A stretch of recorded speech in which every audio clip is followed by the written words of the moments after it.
Hello everyone, welcome to Infinity Maths Academy. This is your Rehan sir. आज আমি আরেকটা complex নাম্বারের PYQ series নিয়ে চলে এসেছি WBJ 2007 এর এই প্রশ্নটা। এর আগে কমপ্লেক্স নাম্বারের যেসব প্রশ্নগুলো 2007 এ এসেছিল সেগুলো অলরেডি আমি সলভ করে দিয়েছি। তো আজকের যেটা আমরা সলভ করব সেটা হবে লেকচার নাম্বার 5 এবং এটাই হচ্ছে লাস্ট কোশ্চেন অফ 2007 কমপ্লেক্স নাম্বারের। এরপরে আমি 2008 এর প্রশ্নগুলো সলভ করা শুরু করব। তাহলে আর বেশি দেরি না করে শুরু করা যাক। সো এই প্রশ্নটা কি বলছে, if Z1 and Z2 are two non-zero complex numbers such that mod of Z1 plus Z2 is equal to mod of Z1 plus mod of Z2, then argument of Z1 minus argument of Z2 কি হবে? Option A is 0, B minus pi by 2, C pi by 2, D 1। তাহলে এর সলিউশনটা দেখা যাক যে আমরা কি করে এটাকে সলভ করব। সো সবার আগে আমি সলিউশনটা লিখছি। সো সলিউশনটা দেখো তোমরা সবাই।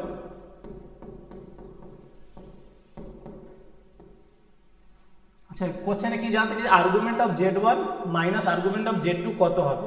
তাহলে আমি ধরে নিচ্ছি late argument of Z1 is equal to theta 1 and argument of Z2 is equal to theta 2। ঠিক আছে, এবং কি বলে যে Z1 Z2 হচ্ছে যে কোনো দুটো non zero complex number. So Z1 Z2 কেও আমি কি ধরে নিতে পারি,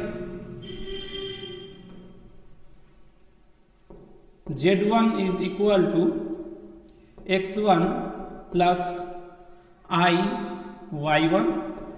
এটা হচ্ছে Z1 কমপ্লেক্স নাম্বারের কার্টেসিয়ান রিপ্রেজেন্টেশন। এটাকে যদি আমি পোলার ফর্মে লিখতে চাই তাহলে এটা কি হয়ে যাবে, r1 cos theta 1 plus I sin theta 2। এটা হচ্ছে Z1 কমপ্লেক্স নাম্বারের পোলার ফর্ম। আর এটাকে লেখা যায় r1 e to the power I theta 1। এটা হচ্ছে Z1 কমপ্লেক্স নাম্বারের এক্সপোনেনশিয়াল ফর্ম। এটাকে অয়লার্স ফর্মও বলা হয়। তাহলে একটা কমপ্লেক্স নাম্বারকে আমি তিনটে ডিফারেন্ট ফর্মে এক্সপ্রেস করতে পারি, Cartesian form, polar form, Euler's form or exponential form. তো কোন সময় আমরা কার্টেসিয়ান ফর্মটাকে ইউজ করি? যখন আমার ক্যালকুলেশনে আইদার অ্যাডিশন আর সাবট্রাকশন রিলেটেড কাজ থাকে। আর কোন সময় আমরা পোলার ফর্ম আর অয়লার্স ফর্মটাকে ইউজ করি? যখন আমার ক্যালকুলেশনে আইদার মাল্টিপ্লিকেশন আর ডিভিশনের কাজ থাকে। সিমিলারলি আমি Z2 কেও ধরে নিচ্ছি। সো অ্যান্ড Z2 কত হয়ে যাবে, Z2 কে ধরে নিচ্ছি x2 plus I y2 is equal to r2 cos theta 2 plus I sin theta 2। আচ্ছা, এই জায়গাটা একটু মিস্টেক হয়েছে, সেটা হচ্ছে এটা cos theta 1 plus I sin theta 1 হবে। সো আমি একটু, তোমরা ঠিক করে নাও এটা। So cos theta 2 plus I sin theta 2, আর এটা হয়ে যাচ্ছে r2 e to the power I theta 2। এইখানে r1 r2 হচ্ছে তোমার modulus, that is distance from origin, আর থিটা 1 থিটা 2 হচ্ছে argument, that is angle with positive X axis. So আমি এইসব জিনিসগুলো ধরে নিলাম। এরপরে আমার ক্যালকুলেশনটা শুরু করা যায়। কি দেওয়া রয়েছে, mod of Z1 plus Z2 is equal to mod of Z1 plus Z2। এটাকে আমি নেক্সট পেজে সলভ করছি। সো নাও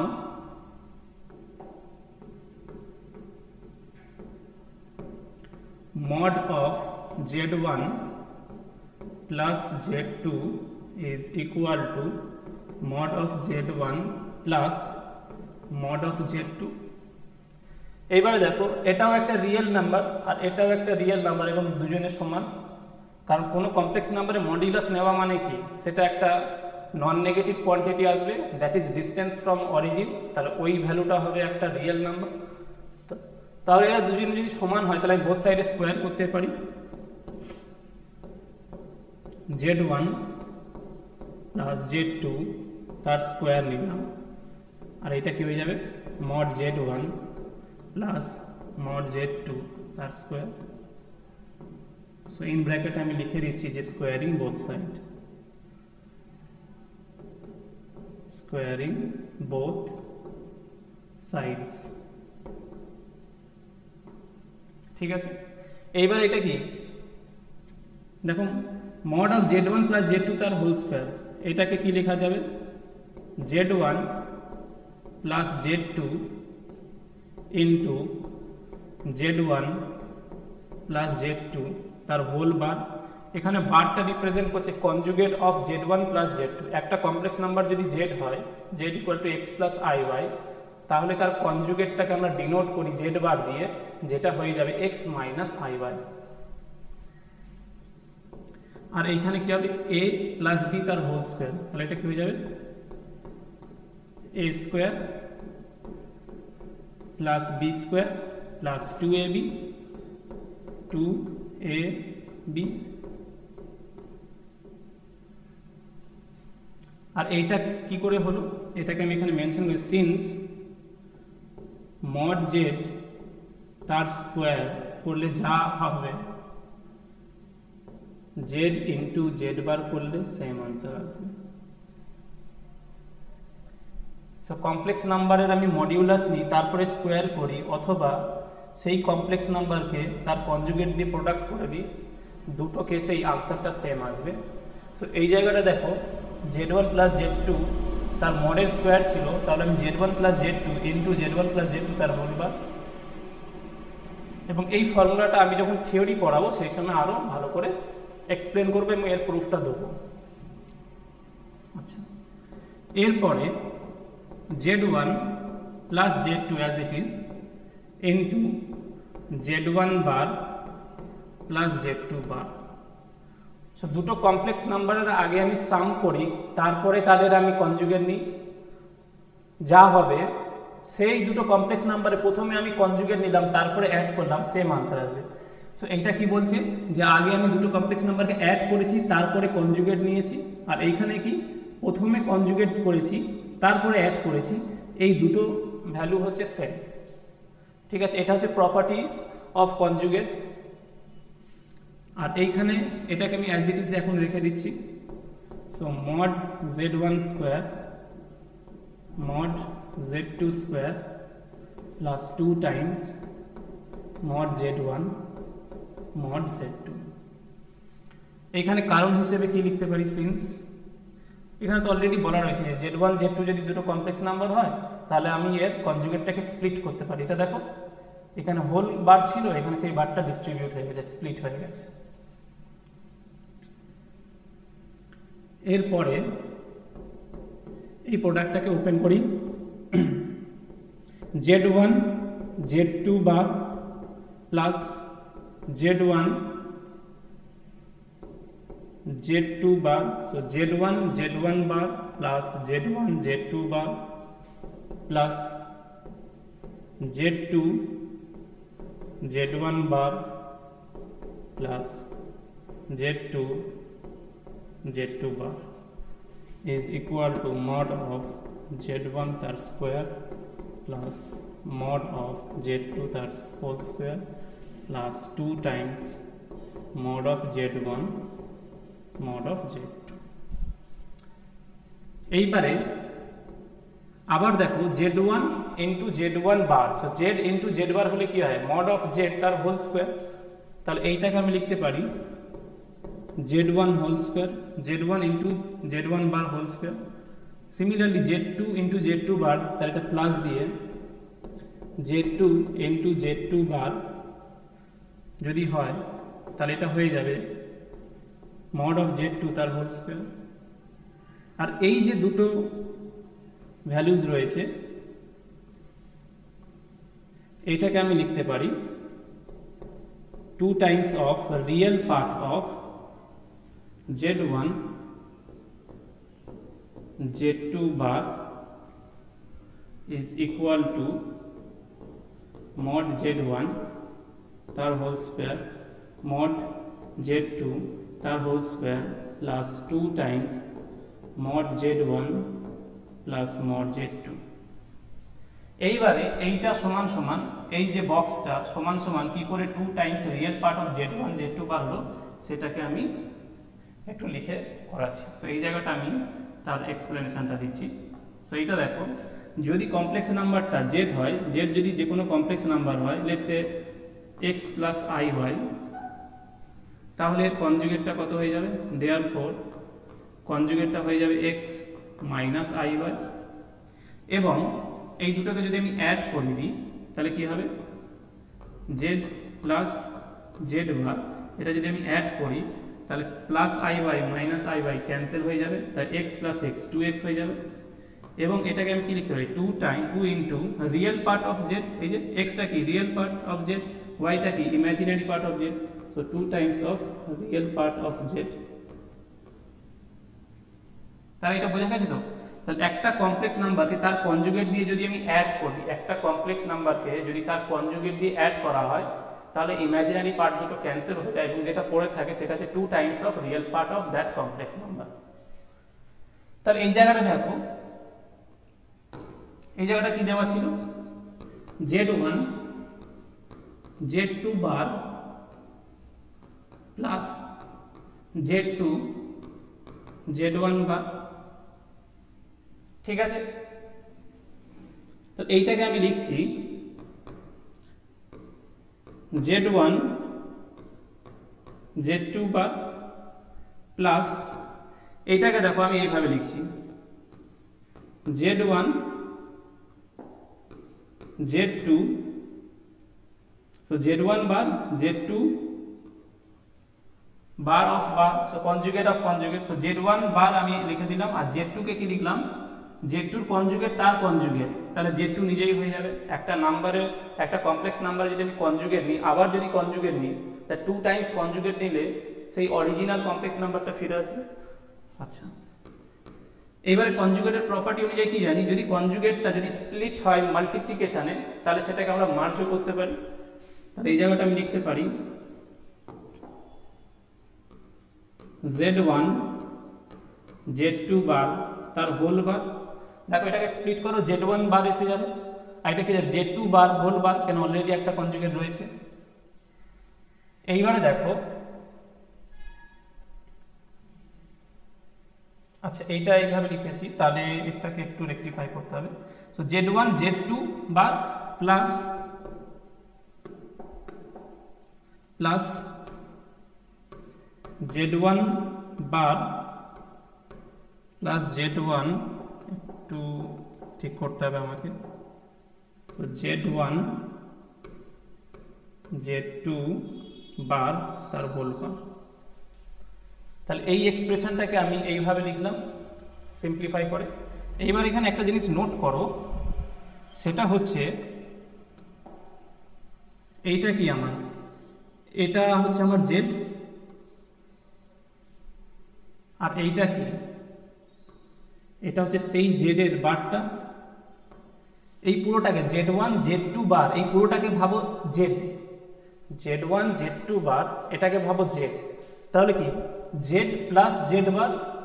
যদি আমি এই লজিকটা অ্যাপ্লাই করি z plus z bar equal to 2 Times of real part of z, তাহলে এখান থেকে বলতে পারবো দিস ইকুয়াল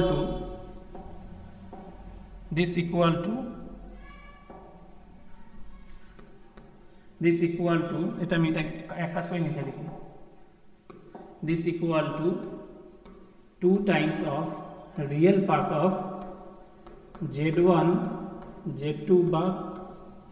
দেখো এই জিনিসটাই তো লিখেছি, এই যে একটা কমপ্লেক্স নাম্বার তার কনজুগেট যদি অ্যাড করো তাহলে 2 Times of real part of z পাবে। তাহলে এই একটা কমপ্লেক্স নাম্বার তার কনজুগেট হচ্ছে এইটা, তাহলে এই দুটোকে যদি আমি অ্যাড করি তাহলে 2 Times of real part of z পাবো না জেডটা। সো সেইটাই তো আমি এখানে মেনশন করেছি, এই যে z1 ইন্টু z2 বার প্লাস z2 z1 বার, এটাকে তো আমি লিখেছি 2 Times of real part of z1 z2 বার। এইটা আবার ঘুরিয়েও বলা যেতে পারে যে 2 টাইমস অফ z2 z1 বার, সেটাও লেখা যেতে পারে, বাট আমি একখানা ফর্মটা দেখিয়েছি, বুঝতে পেরেছো? তাহলে এরপরে ক্যালকুলেশনটা প্রসিড করি। তাহলে এরপরে কি হয়ে যাবে, বোথ সাইড থেকে দেখো z1 square z2 square, z1 এর মড তার স্কোয়ার, z2 তার মড স্কোয়ার ক্যান্সেল হয়ে যাবে। তারপরে কি থাকবে, 2 Times of real part of z1 z2 তার কনজুগেট হবে is equal two 2 Times of mod z1 mod z2। ঠিক আছে, এবার 2 2 ক্যান্সেল হবে। এর পরের লাইনটা লেখার আগে আমি একটু আগের পেজে ফিরে যাচ্ছি। এইখানে দেখো, এইখানে এই যে z1 z2 কে আমি এই পোলার ফর্ম আর অয়েলার ফর্মে এক্সপ্রেস করেছি, তাহলে এখান থেকে বলতে পারি দেয়ারফর মড z1 কত হয়ে যাবে r1। যদি এটাকে কনসিডার করো, মডিউলাস z1 নিলে এরও মড নিতে হবে, তাহলে r1 হবে মডিউলাসটা, কারণ এটা কি মডিউলাস অ্যামপ্লিটিউড ফর্ম, তাহলে এই কমপ্লেক্স নাম্বারের মড মানে কি r1টাই হবে। আর মড z2টা কি হয়ে যাবে, r2 হয়ে যাবে। আচ্ছা, আরেকটা জিনিস দেখো, যদি আমি z1 z2 বার করি, z1 ইন্টু z2 বার, তাহলে z1 কত, যদি আমি অয়েলার্স ফর্ম লিখতে যাই তাহলে এটা যাবে r1 e to the power i theta 1 into z2 বার কি হয়ে যাবে r2 e to the power minus i theta 2। যদি z2 r2 e to the power i theta 2 হয়, তাহলে z2 কনজুগেট বারটা হবে r2 e to the power minus i theta 2। তাহলে এখানে দেখো r1 r2 কি হবে, একসাথে লিখে দেবো, e to the power base same হলে কি হয়, পাওয়ারটা অ্যাড হয়ে যায়, তাহলে এখানে কি হয়ে যাবে i থিটা 1 মাইনাস থিটা 2। ঠিক আছে, তাহলে এখান থেকে পরের পেজে ফিরে যাচ্ছে। সো বোথ সাইড থেকে 2 2 ক্যান্সেল হয়ে গেল, তাহলে এখানে কি পড়ে থাকবে r1 r2 e to the পাওয়ার, এটা রিয়েল পার্ট অফ হবে, real part of r1 r2 e to the power i theta 1 minus theta 2 is equal two, এটা হয়ে যাবে r1 r2, 2 2 ক্যান্সেল হয়ে গেছে, mod z1 r2 mod z2 mod z1 r1 mod z2 r2।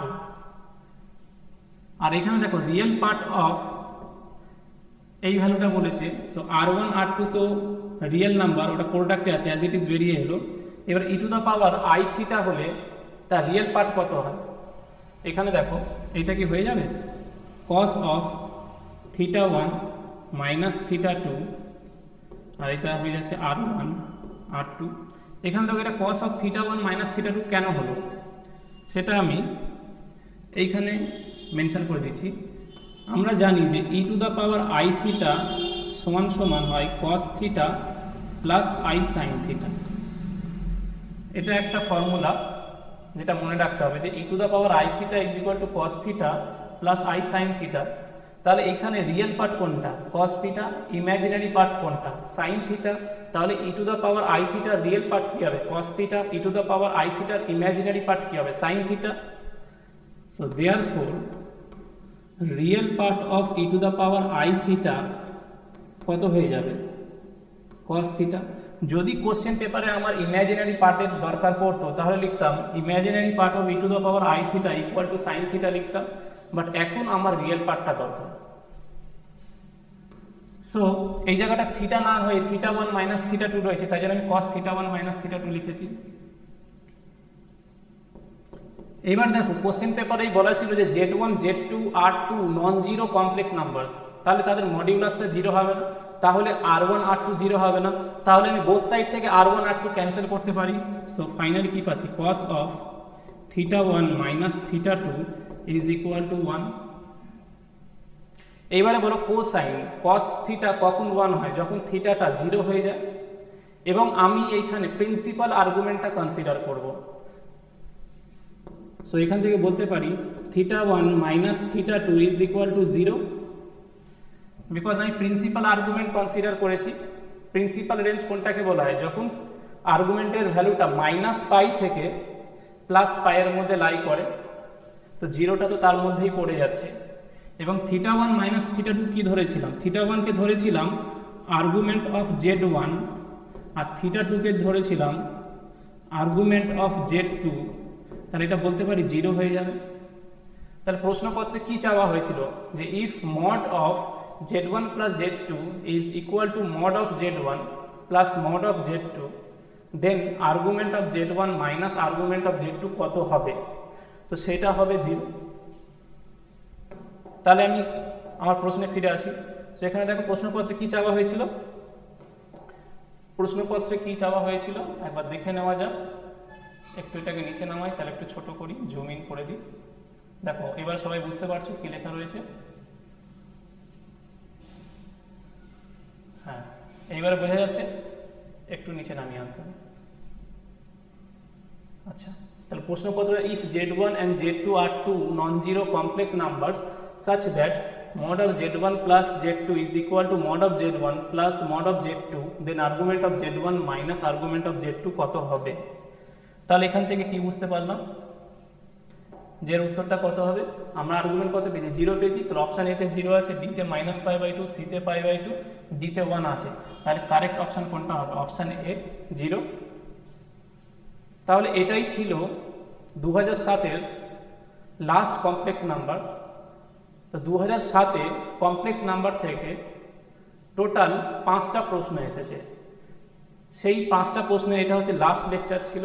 এর আগে 4টে already আমার চ্যানেলে upload হয়ে গেছে, তোমরা গিয়ে ওটাকে অবশ্যই দেখবে। ওই 5টার মধ্যে আরেকটা প্রশ্ন ছিল যেটা ম্যাট্রিক্সের সাথে মিশিয়ে দিয়েছিল। তাহলে শুধুমাত্র কেবলমাত্র কমপ্লেক্স নাম্বার থেকে 4টে কোশ্চেন, আর ম্যাট্রিক্স আর কমপ্লেক্স মিলিয়ে একটা কোশ্চেন। তো সেটাকে আমি অলরেডি কমপ্লেক্স নাম্বারে করে দিয়েছি, তাহলে সেম প্রবলেমটা আর আমি ম্যাট্রিক্সে করাবো না। তাহলে 2007-এ কমপ্লেক্স নাম্বার থেকে WBJEE-তে যত প্রশ্ন এসছে সবগুলো হয়ে গেল। এরপরে আমি 2008 শুরু করব, তারপরে 9, এইভাবে আস্তে আস্তে এগোতে থাকবো। সো তোমাদের এই সিরিজটা কতটা পছন্দ হচ্ছে সেটা অবশ্যই কমেন্টসের মাধ্যমে জানিও। আর একটা যে তোমরা ইন্ডিভিজুয়ালি ভিডিও চাইছো, যেরকম 2007-এ 5টা প্রশ্ন এসছে, তাহলে আমি ওটাকে 5খানা লেকচারের মধ্যে দেখিয়েছি। এটা এইভাবে না, তুমি চাইছো কি না 2007-এ পুরোটাই একসাথে দেখে দাও, মানে কি একটা লেকচারের মধ্যে 5খানা প্রবলেম সলভ করে দিলাম। যদি 8-এ 4টে প্রশ্ন হয় তাহলে আমি পুরো 4টে একসাথে সলভ করে দিলাম। তো তোমরা সেইগুলো অবশ্যই জানাবে। আর একটা হচ্ছে যে অবশ্যই তাহলে এই ভিডিওসগুলোকে লাইক করো, কমেন্ট করো, সাবস্ক্রাইব করো চ্যানেলটাকে, আর সবার সাথে শেয়ার করো। বিকজ তোমাদের লাইক আর কমেন্ট, সাবস্ক্রিপশন যে করছো তোমরা, সেটাই আমাকে মোটিভেট করছে, ইন্সপায়ার করছে যে এইভাবে আমি আরও কন্টিনিউ করতে থাকি আমার লেকচারসগুলো। সো তোমাদের সাথে নেক্সট লেকচারে দেখা হবে। সো আর নেক্সট লেকচারে আমি তাহলে নেক্সট টপিক নিয়ে আসি। আর যদি কোনো স্কোপ অফ ইমপ্রুভমেন্ট থাকে, বা যদি কোনো এটা যে লেকচারটা আমি দিচ্ছি তোমরা কতটা বুঝতে পারছো, বা ওখানে কোনো চেঞ্জেস দরকার আছে কি না, সেগুলো অবশ্যই আমাকে কমেন্টসের মাধ্যমে জানিও। সো থ্যাংক ইউ অল, আর তোমাদের সাথে দেখা হচ্ছে নেক্সট লেকচারে।